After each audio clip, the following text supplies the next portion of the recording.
what the movement is about, making examples. We are talking about taking ownership of that fight against corruption.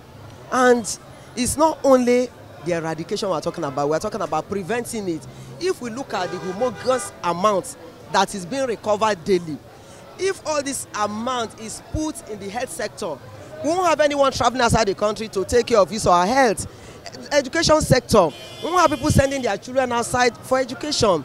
If we see people that are hawking goods, that day in, day out, their wares are being seized and they die, all this money, if it's appropriately plugged, it's extremely difficult for me to clap with one hand, to get a resounding applause.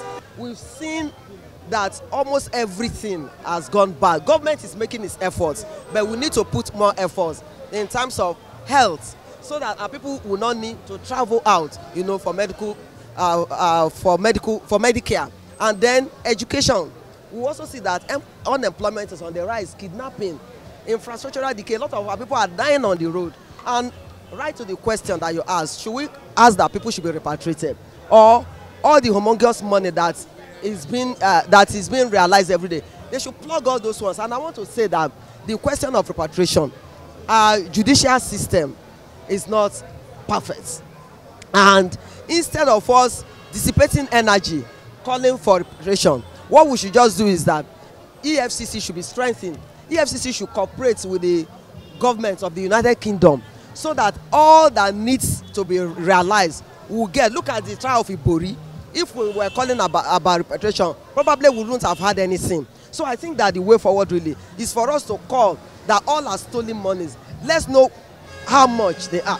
Let's put them in the health sector, education sector, infrastructure. We see light, and then a lot of our people who are unemployed. So I think that corruption really within the private, public sectors, in schools, local governments, marketplace, bus stop, everywhere, each and every one must be ready. And that is why we have said that enough is enough, and that we are issuing red card to corruption. And in issuing red card to corruption, we are saying that Nigerians are tired of talk. Talk is very cheap. We have to walk the talk. And then Nigerians should agonize less and organize. If we do not organize, corruption has become so cancerous. It has eaten deep into the fabric of the system. We are also telling the National Assembly that we will not, the citizens of this country will not tolerate anti-people law, that will not strengthen all those institutions that are fighting corruption.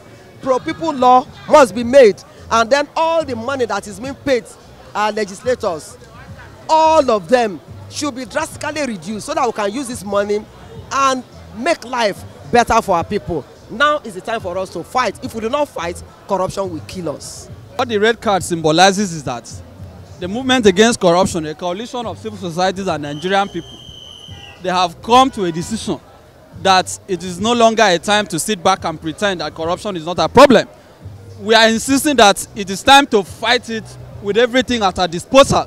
That is why we are issuing a red card, to say enough is enough, to say corruption cannot continue, to say that all arms and organs of government and tiers of government must be involved. The challenge, however, is that we see a situation where people talk about corruption as if it is just in Abuja, as if it is just in the presidency or in the National Assembly. How about corruption in the local governments? How about corruption in the states? We need to also look at this. How about corruption in the corporate world, in the banking sector, and all other tiers of the society? So we are the movement against corruption. We are determined to take the message to every strata of the Nigerian society. We are determined to ensure that the organs of government are committed to this fight. We are determined to ensure that the National Assembly pass laws that will enhance the fight against corruption.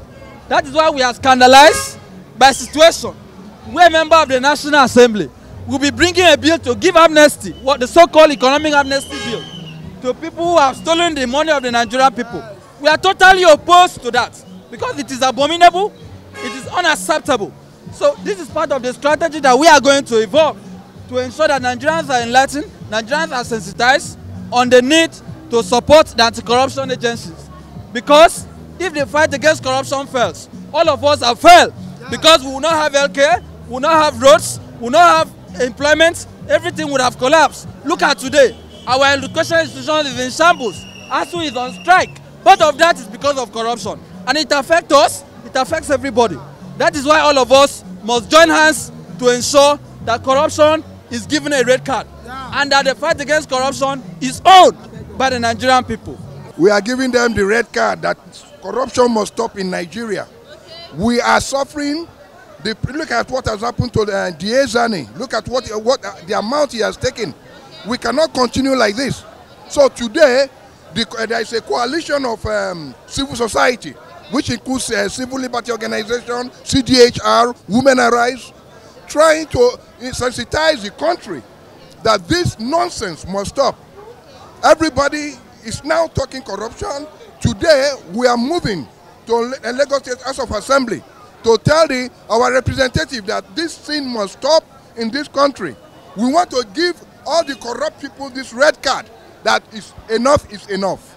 Sure, this is our inalienable right. We are the one on the grassroots. We are the ones suffering. We want this thing stopped. It's affecting everybody in this country today.